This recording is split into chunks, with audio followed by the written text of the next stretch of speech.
यौम आज़ादी के मौके पर बिलावल भुट्टो का खुसूसी पैगाम। तमाम अहले वतन को आज़ादी की मुबारकबाद दी। कहा कि आज के दिन हम कायदे आज़म मोहम्मद अली जिन्ना की क़यादत में की जाने वाली आज़ादी की जद्दोजहद को खिराज तहसीन पेश करते हैं। कायदे आवाम शहीद जुल्फ़िकार अली भुट्टो ने हमें सिखाया कि ना मेरा ना आपका, हम सब का पाकिस्तान। इंशाअल्लाह हम इसी नज़रिए को लेकर आगे बढ़ेंगे और नफरत व तकसीम की सियासत को शिकस्त दिलवाएंगे।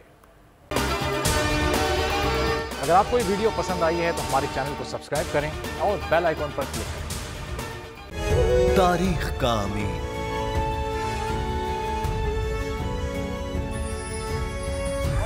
आजादी की अलामत।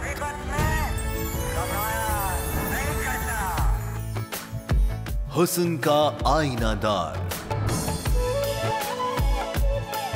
फिक्र नजरिए की अक्कास। सरफराजी का गवाह, यानी हम सबका निगहबान पाकिस्तान।